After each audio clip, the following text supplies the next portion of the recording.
Bom, a minha tarefa é falar um pouco sobre esse momento que nós estamos vivendo, que é um momento, ao mesmo tempo, desafiador e um momento tão interessante do ponto de vista das novas narrativas, né? Quer dizer, o que a gente está assistindo hoje é uma falência virtual, uma falência quase que pornográfica que nós estamos podendo assistir todos os dias, todas as semanas, nas bancas de jornais, da mídia tradicional. Quer dizer, parece claro a falta de representatividade dos veículos que na época que eu estudava aqui na USP, dos veículos que a gente consumia não só com prazer, mas com orgulho também. Eu me lembro, quando eu entrei na física, lembro da gente andando com a Folha de São Paulo embaixo do braço, com a revista Veja, com a revista Isto É, com a revista, enfim, com uma série de publicações, das quais, hoje em dia, com honrosas exceções, não sobra nada de credibilidade ou de legitimidade. A última capa da revista Veja, quer você seja petista, quer você não seja, é de uma vergonha obscena, é uma loucura, é uma coisa que é incrível que isso seja permitido no Brasil, um linchamento da reputação de uma pessoa sem que ela tenha sido nem sequer indiciada num processo criminal. Mas isso já virou lugar comum, quer dizer, é assim que são as coisas, é nesse estado de falência e putrefação que essa imprensa tradicional se arrasta todos os dias para desespero de muitos, júbilo de outros e, mais acima de tudo, para uma radicalização brutal que está ocorrendo na sociedade brasileira. Nós somos os jornalistas livres e tantos outros coletivos que hoje estão atuando nas redes sociais, nós somos os frutos legítimos dessa radicalização que houve no Brasil. Para falar bem, em termos muito claros, os jornalistas livres nasceram como grupo no dia 12 de março deste ano. Portanto, nós temos uma história de pouquíssimos meses.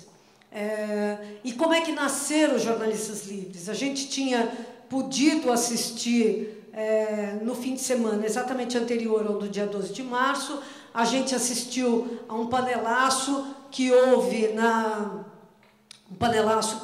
cidade de São Paulo, que foi animado, e em outras cidades, que foi animado por gritos histéricos de pessoas que, diante das suas famílias, diante dos cachorros, na hora do Fantástico e tal, que gritavam: "Rei Dilma, vai tomar no cu", diante das criancinhas pequenininhas e tal, o que ataques misóginos, obviamente, quer você seja...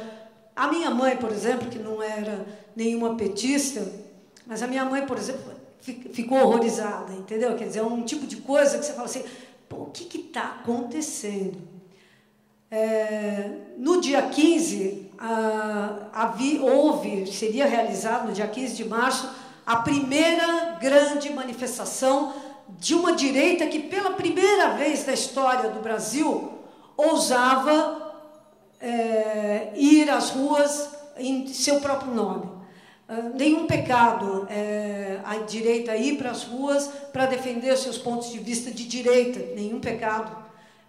Mas tinha algo de muito original isso tudo que a gente estava vivendo, porque muitos de vocês não têm essa perspectiva histórica, mas quando eu entrei aqui na USP, eu me lembro que o Paulo Maluf era de centro-esquerda, e ninguém ousava se dizer de direita, porque a direita era a direita que tinha carregado os caixões dos mortos, dos torturados, dos desaparecidos da ditadura militar.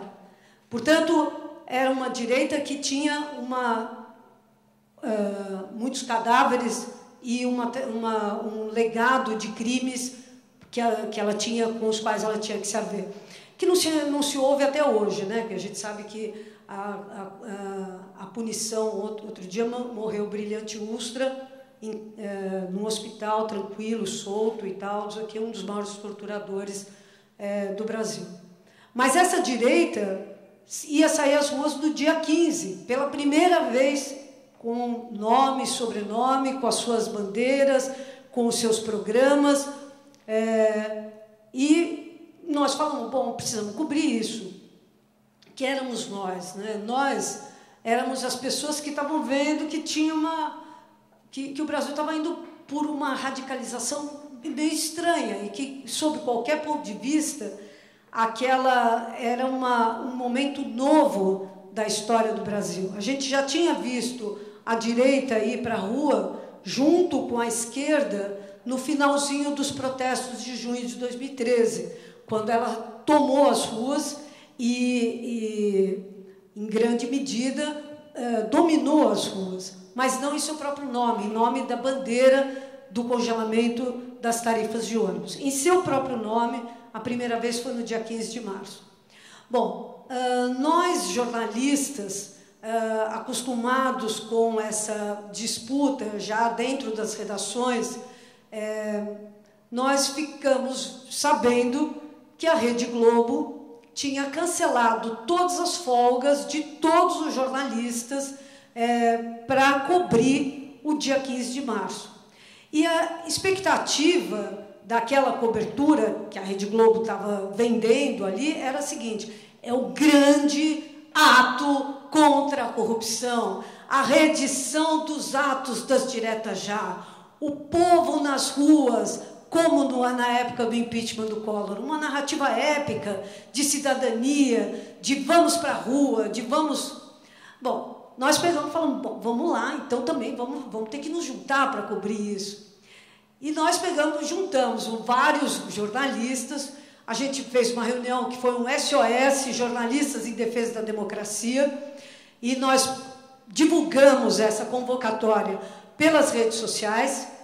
Chamamos essa reunião, na primeira reunião dos jornalistas livres, que não tinham nem nome nessa ocasião, acorreram 80 jornalistas, 80 loucos, que falaram, o que é que está acontecendo no Brasil? Precisamos explicar o que é que está acontecendo. Então, 80 jornalistas, chegamos lá e falamos, qual vai ser o nome? Jornalistas livres, disse um. Qual vai ser o programa? Eu escrevo. Qual vai ser o logotipo? Sei lá. Aí surgiu aquele logotipo. E foi assim que surgiram os jornalistas livres. No dia 15 de março, nós fomos para a rua. Daí aconteceu uma coisa super engraçada, mas muito engraçada, mas engraçada pra caramba mesmo. Porque eu não sei se vocês se lembram, quem pôde acompanhar a cobertura que a TV Globo fez. Quando eu falo da TV Globo, depois eu vou falar da Folha também e tal, mas quem pôde ver a cobertura da TV Globo, era sensacional a cobertura da TV Globo. Porque os atos foram marcados assim, de manhã foram os atos de esquenta, que foi em todas as cidades, menos São Paulo. Então, foram os atos no Rio, em Belo Horizonte, nas praias, em Fortaleza e tal, não sei o que, foram os atos de esquenta. E à tarde eram os atos de São Paulo. Então, de manhã já começou, em Brasília também, de manhã já começou aquela coisa que a gente começou a achar estranho, porque todas as tomadas eram de cima. Vocês se lembram disso? Talvez quem tiver ficado muito tempo na frente da televisão se lembre dessa cena. Eram todas as tomadas de cima. Era de cima dos carros alegóricos, era de cima dos prédios, era de cima dos helicópteros, era de cima dos aviões, era tudo de cima. Tem uma boa fundamentação para que você faça uma tomada de cima, para mostrar a multidão. Claro, tem uma boa justificativa para isso. Mas por que só fazer tomadas de cima? Aí você começa a achar que tem alguma coisa estranha.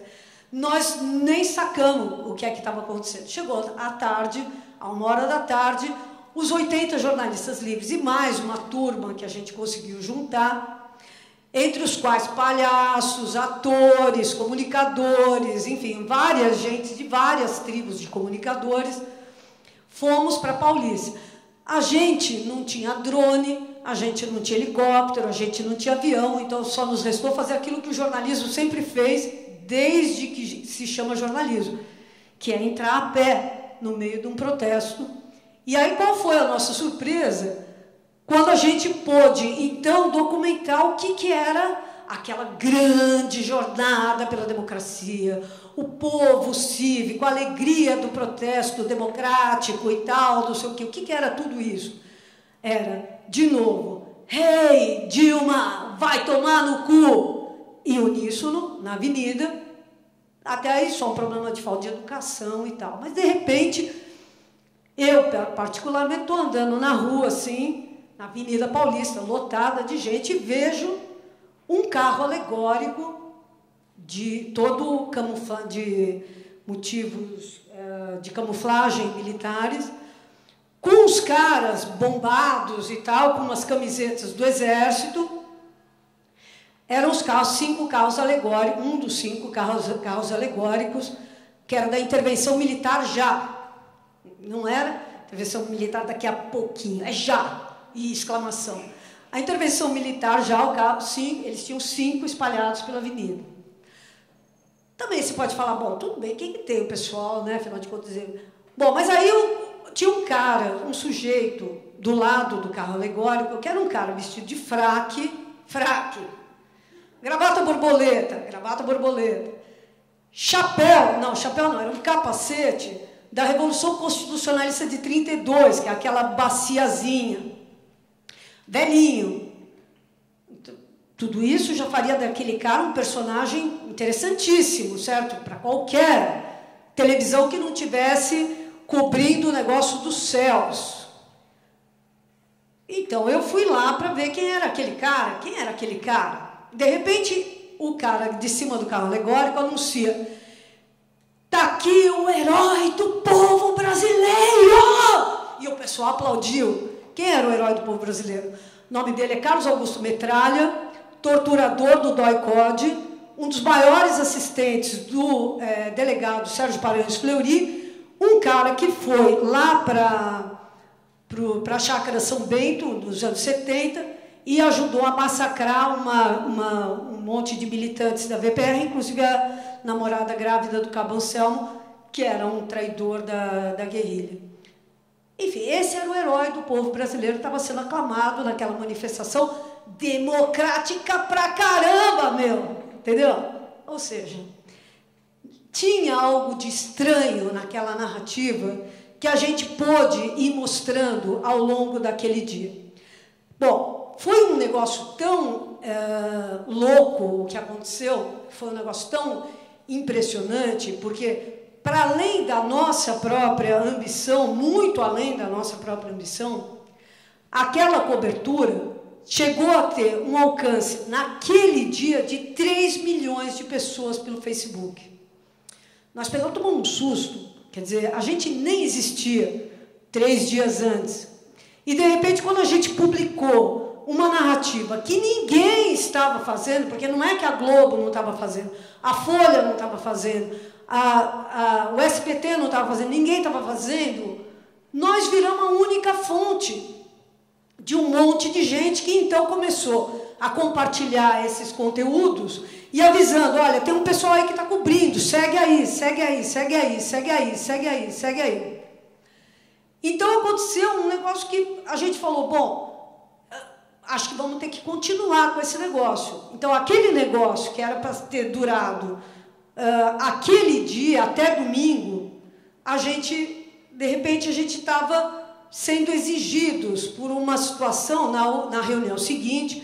Desde então, todas as terças-feiras, a gente faz as nossas reuniões e tal, no mesmo horário, às 20 horas e tal.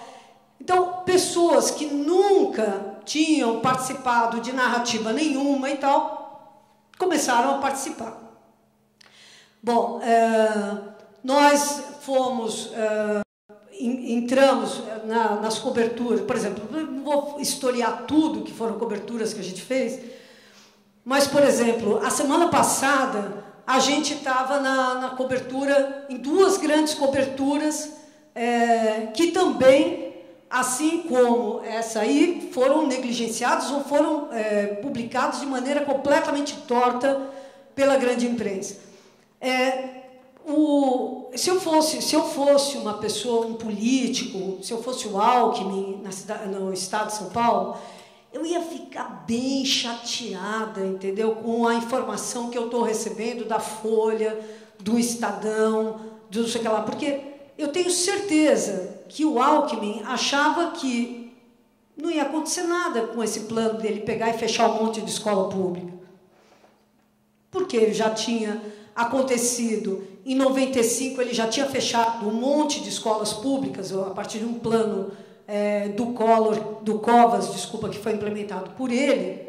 Ele achava que, assim como aconteceu em 95, agora, o que tem fechar umas escolas publiquinhas e tal, afinal de contas só estudam os pobres, miseráveis e tal, que tudo o que querem de uma escola é pegar e participar das aulas de capoeira. O que é que a grande imprensa fala das escolas públicas? Onde os pobres vão ter aula de capoeira, vão ter aula de samba, vão ter aula de tudo que não é aula, porque eles só se interessam por essas coisas. Então, quantas vezes vocês já viram matéria do Afro-Reg, no Fantástico, falando como é que vocês foram lá para ensinar percussão para aqueles meninos que agora sim eles estão frequentando as escolas públicas.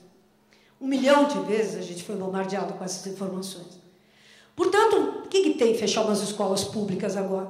O Alckmin acreditou nisso. Ele acreditou, só que ele foi muito mal informado, porque o problema é o seguinte, de 95 para cá, a escola pública virou, efetivamente, uma porta de acesso para o ensino superior, por mais que você não queira, por mais que você não...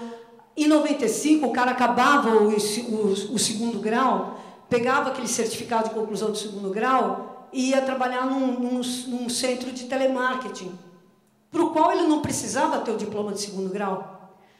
Hoje em dia, o mesmo menino estudando na mesma escola do Capão Redondo, ou do Campo Limpo, ou de seja lá onde for, da periferia mais remota da cidade, ele acaba o segundo grau e ele vai fazer o Enem. E ele vai poder entrar numa escola via ProUni ou via... E ele vai poder ser o primeiro cara a ter um diploma de nível superior da família dele. Vocês não sabem a importância que isso tem para uma família da periferia. E isso não é um cara que está vivendo. São milhões de pessoas que estão vivendo nas periferias aqui da cidade de São Paulo. Então, o Alckmin foi informado por aquela lógica ali, porque ninguém explicou, porque como toda a imprensa paulista é contra o Enem, é contra o ProUni, é contra as cotas, unissonamente, diariamente, todos os dias. Ele foi super mal informado. Então, ele fechou e, de repente, teve uma rebelião das escolas públicas, como não se viu na época da greve dos professores. E quem é que estava defendendo? Gente, era a coisa mais linda do mundo. Quem estava defendendo a escola pública eram alunos de 12 anos, alunos de 13 anos, alunos de 14 anos, que, de repente, começaram a fazer as suas próprias narrativas. Nós, na reunião dos jornalistas livres, falamos, isso é uma bomba, isso aí é uma grande história. E nós vamos pegar e trazer narradores, jovens narradores, para participar dos jornalistas livres. E foi assim que a gente foi para as ruas, um monte de jornalistas livres para cobrir essas manifestações. E nós viramos, aquela situação de fato, que menos por mérito nosso e mais por absoluta falência do resto da imprensa, o que aconteceu? Nós viramos o principal hub de informações para os meninos que queriam saber como é que está a escola Flock, como é que está a escola Wênio Voz, vai fechar? De repente, quando a gente viu, a gente estava cheio de estudantes, jornalistas livres, fazendo a narrativa deles de 12, 13 e 14 anos de idade. Na mesma semana, só para ficar na outra surpresa, na mesma semana, nós tivemos a explosão linda, maravilhosa, emocionante do movimento de mulheres no Brasil inteiro. Para quem lê a Folha de São Paulo, o Estadão, os cadernos de cultura e tal, o feminismo era uma coisa morta, enterrada, fora de moda, uma coisa careta, velha, uma coisa esquerdizante, chata. E ponto final, acabou. E, no entanto, nós assistimos à emergência desse grande, novo feminismo ressignificado, e eu acho que é novo, sim, porque sou feminista desde há muitos anos, vejo uma diferença enorme entre esse feminismo e aquele que existia, porque é um feminismo ressignificado pelas experiências compartilhadas, experiências individuais compartilhadas em grandes, imensas massas coletivas. E é isso que aconteceu com essa hashtag e esses depoimentos, meu primeiro assédio. É uma coisa inacreditável, porque as mulheres perceberam que essa objetificação, que sempre foi teórica e tal, quer dizer, um monte de feministas como eu, que sempre leram bom, para não falar daquela comunista desgraçada, absurda, daquela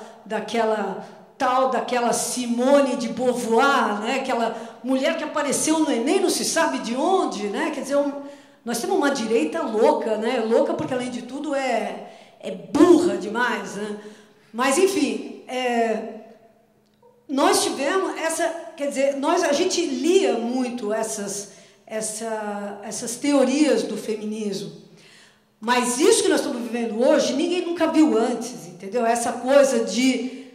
isso não quer dizer que as meninas não estejam lendo, porque elas estão lendo também, mas é a experiência individual compartilhada em massa pelas redes sociais, ditando uma nova compreensão sobre o tamanho da opressão feminina na sociedade brasileira. Pô, foi espetacular. Nós falamos, vamos para a rua já cobrir esse protesto, porque esses protestos vão assim, contagiar o Brasil todo.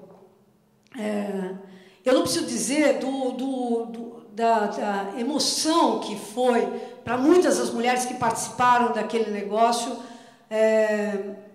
desses protestos no dia 31 e no dia 1º, o que ocorreu aqui na cidade de São Paulo e em outras tantas cidades.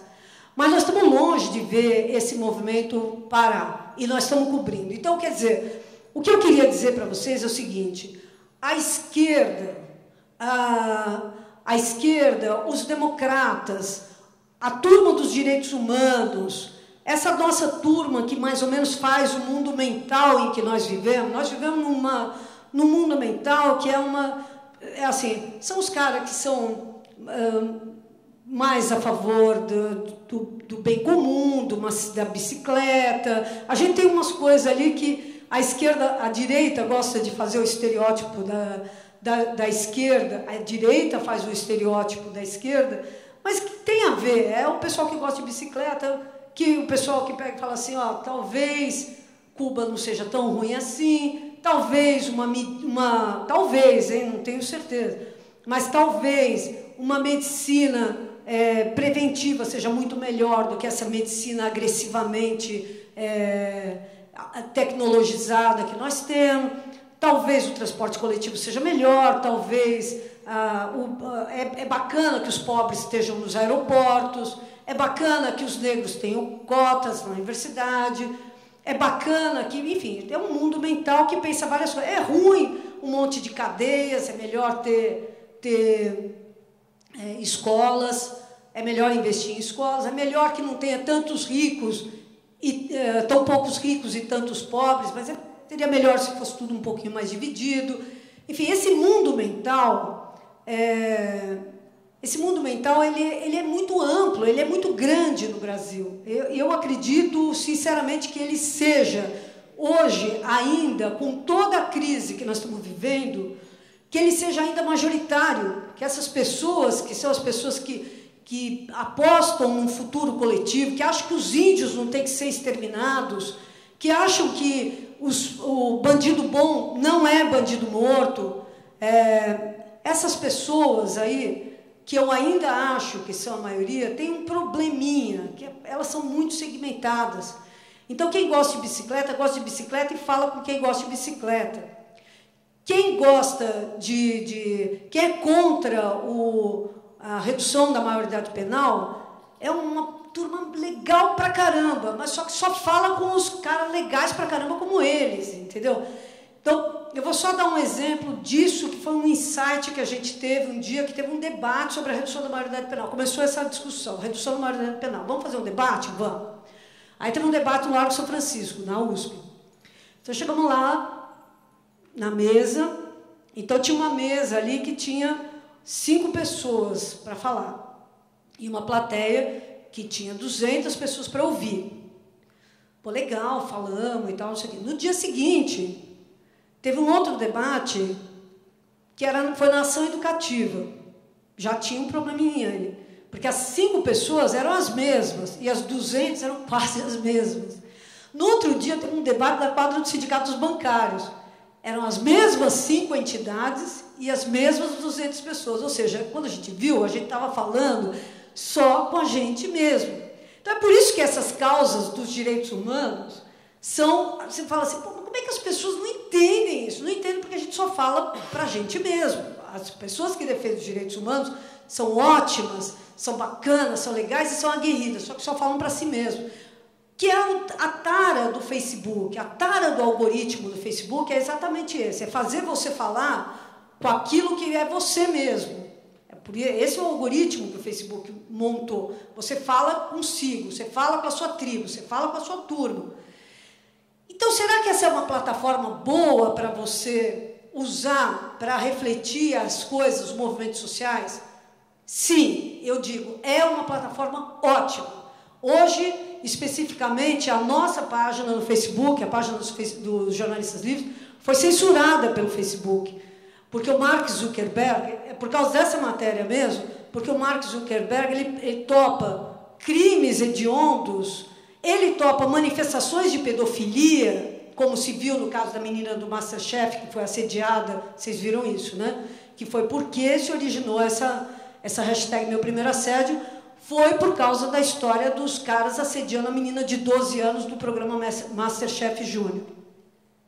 Isso pode, no Facebook isso pode, tranquilo, não tem problema.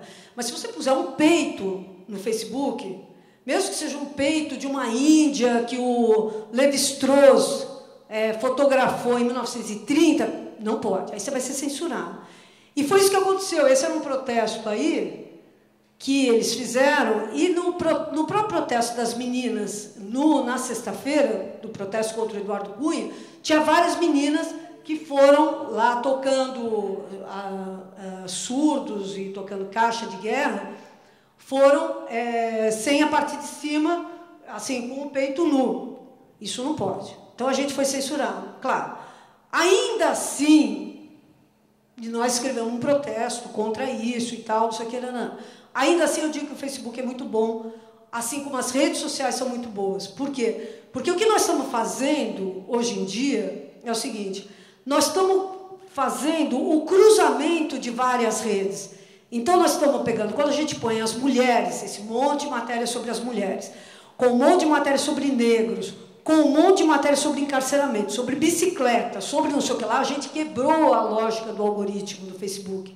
E nós estamos conversando com redes entrecruzadas. O que eu estou falando é o seguinte: o objetivo nosso é virar um imenso hub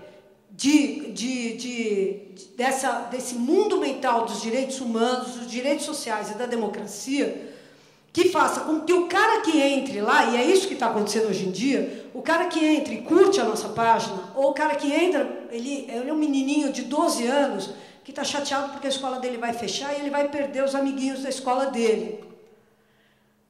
Esse menino vai entrar em contato com essa matéria sobre feminismo, vai entrar em contato com a outra matéria sobre encarceramento, vai entrar em contato com a outra matéria sobre racismo, vai entrar em contato com redes que, em comum, elas só têm a gente diz que ela tem 3 premissas básicas, que é os direitos humanos como valor inegociável.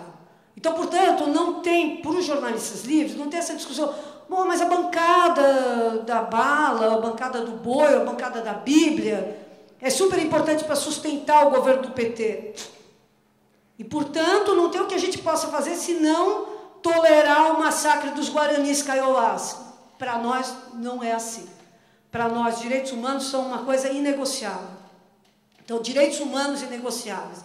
Direitos sociais, só para frente, menos a gente não aceita. E a democracia radical, defesa da democracia radical. Isso significa que nós somos radicalmente apartidários, mas nós estamos num campo da esquerda. Então, quer dizer que um cara que seja um autonomista, que seja um cara que queira criticar o governo, porque o governo está permitindo, por exemplo, o massacre dos índios, ele tem todo o espaço na nossa página, ele pode escrever na nossa página, ele é acolhido na nossa página, assim como um cara que queira, por exemplo, defender a Dilma porque ela está sendo vítima de ataques misóginos, assim como, e assim vai, entendeu? A ideia é fazer um diálogo, que é um diálogo que os órgãos da imprensa tradicional deixaram de prover, porque, de novo, voltando para a história, para a arqueologia dessa mídia, ela já foi um local onde se podia dialogar, onde se podia conhecer outros pontos de vista e tal. É isso que ela deixou de ser essa parada. Então, os jornalistas livres têm essa predisposição. Por isso, nós somos contrários à lógica que sempre norteou a produção jornalística nas grandes redações. Eu, por exemplo, fui editora executiva da Veja, graças a Deus ele não se lembrou desse detalhe desabonador da minha biografia, mas eu vou dizer para vocês que foi há muitos milhões de anos atrás. Mas, enfim, quando eu era editora executiva da Veja e tal, e a Veja era um negócio que fazia, por exemplo, a Veja ajudou a derrubar o Collor, fizemos matérias a favor da descriminalização do aborto, fizemos matérias a favor das cotas raciais, depois disso ela virou esse dói-code da mídia impressa. Mas isso é outra história. Mas, enfim, o que nós queremos nesse momento é servir como esse hub. Significa que nós queremos ter os debates profundos, ter os artigos de análise profundos, mas, acima de tudo, e aí é a nossa principal crítica, eu falo crítica do ponto de vista amoroso, ao que foi feito pelos blogs que criticam o tal do PIG, o Partido da Imprensa Golpista. Porque a nossa prioridade número 0 é a reportagem. Então, nós não somos um lugar que faça análises, porque, na verdade, o problema é o seguinte, não adianta mais querer fazer análise só em cima do que a reportagem dos veículos da mídia tradicional traz, porque a gente já viu que os mecanismos de simulação, quando não, de mentira aberta, da reportagem da mídia tradicional, são gigantescos. Quer dizer, é preciso ir até o local para ver um outro olhar mesmo, para ter um outro olhar mesmo. Então, portanto, a nossa prioridade número 0 não é fazer análise do que os outros estão fazendo, falar, olha, a mídia tradicional está fazendo isso, aquilo outro. A nossa proposta é ir lá e mostrar o que eles não estão mostrando.